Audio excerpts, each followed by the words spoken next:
शिलान्यास किया गया? मैनपुरी के सबसे हार्ड प्लेस, मंडी का बीचों बीच और आबादी के ठीक बीचों बीच सबसे पुराने ऐतिहासिक स्थल पर जहाँ आप खड़े हैं, ये मैनपुरी का घंटाघर का इलाका है। और घंटाघर का विकास हो, पर्यटन सुविधाएं विकसित हो, ये लंबे समय से मैनपुरी की मांग रही थी।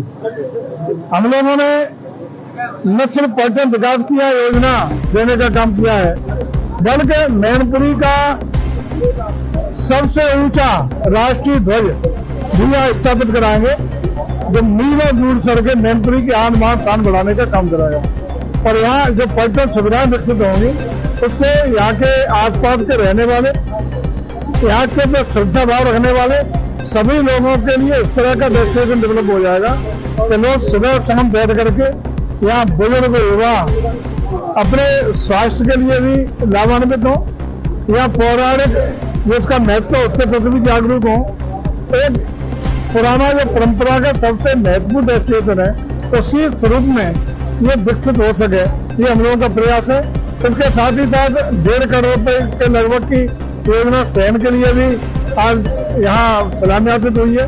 इन दोनों परियोजनाओं का जिसका लागत लगभग 2.5 करोड़ रुपया है, पूरे मैनपुरी वासियों के लिए, जनपद वासियों के लिए बहुत बहुत बधाई, जिसमें आप भी शामिल हैं, जो पत्रकार साथी है ये भी मैनपुरी के।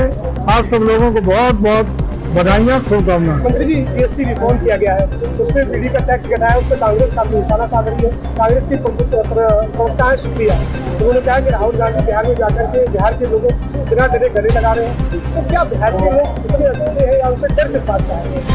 देखिए, हमें लगता है बिहार ऐसा स्टेट है जो राजनीतिक रूप से, सामाजिक रूप से, बौद्धिक रूप से बहुत ही संपन्न और समृद्धशाली स्टेट है। हमेशा राजनीतिक बदलाव जब हुआ है तो बिहार से हुआ है, राजनीतिक जागृति आई है तो वहां से हुई है। आप देखते हो बिहार की जो यूनिवर्सिटी थी, जिनका इतिहास हम लोग पढ़ते हैं, जिनको नष्ट भ्रष्ट करके जलाने का काम हुआ मुगल शासनकाल में, वो भी बिहार की नालंदा की यूनिवर्सिटी थी। तो बिहार बहुत जागरूक स्टेट है, और उस जागरूक स्टेट को निश्चित रूप से वहाँ के लोग सामाजिक, राजनीतिक सभी निर्णय अपनी बुद्धि और विवेक से लेने का काम करते हैं। और लगातार उनका निर्णय बिहार को, जो पिछड़ा बिहार बनाने में जिन लोगों का काम हुआ, जिन लोगों का योगदान रहा, बिहार को अपराधियों से ग्रस्त करके अपराधियों का प्रदेश बनाने का काम, पिछड़ा प्रदेश बनाने का काम, हर तरीके से विकास में पीछे ले जाने का काम जिन लोगों के द्वारा हुआ, उसी के बाद बिहार के लोगों का निर्णय रहा कि लगातार एनडीए पर जो विकास की यात्रा चली, उन्होंने एनडीए को समर्थन दिया है। आगे भी निश्चित रूप से माननीय प्रधानमंत्री पर उन्हें अगर श्रद्धा और विश्वास है तो बिहार को आगे ले जाने का कोई मादा रखता है, विकास करा सकता है, बिहार को एडवांस प्रदेश बना सकता है आर्थिकी के रूप में, अन्य स्वरूप में, तो वो केवल मोदी जी करा सकते हैं। इसलिए पुनः एक बार आगामी चुनाव में भी बिहार की जनता एनडीए को अपना आशीर्वाद देने का काम करेगी। डोनाल्ड ट्रंप ने एक बार फिर निशाना साधा है। उनका कहना है कि प्रधानमंत्री नरेंद्र मोदी बेहतर प्रधानमंत्री है, लेकिन उनके द्वारा जो कार्य किए जा रहे हैं वो मुझे पसंद नहीं है।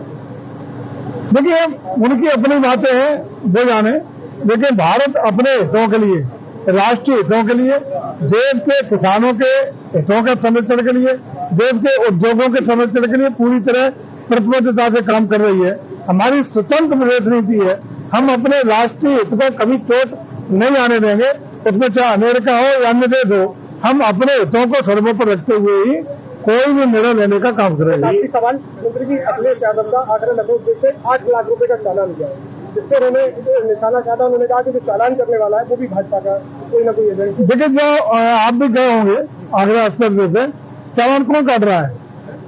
कोई भाजपा का व्यक्ति नहीं काट रहा, कोई आदमी नहीं काट रहा, इलेक्ट्रॉनिक उपकरण स्वतः स्पीड जब बढ़ती है तो अपने आप करता है। इसका मतलब इससे बड़ा झूठ, इससे बड़ा फर्जी फिल्म को हो नहीं सकता। और जब इलेक्ट्रॉनिक उपकरण भी गड़बड़ी कर रहे हैं तो अखिलेश यादव जी को तो अपने बारे में और प्रदेश में चिंता करनी पड़ेगी। ये तो ऐसी चीज है जिसका किसी का बस ही नहीं है। जो भी ओवर स्पीड होगा वो किसी की भी गाड़ी हो उसका चालान कटेगा, उसमें किसी का मानवीय अच्छे है ही नहीं। वहां भी यदि सपा और भाजपा खो जाएंगे तो मैं समझता हूँ कि आप उनकी सोच का, उनकी कार्यशैली का, उनकी जो अपने अंदर से जो चीज है उसका अंदाजा आप लगा सकते हैं।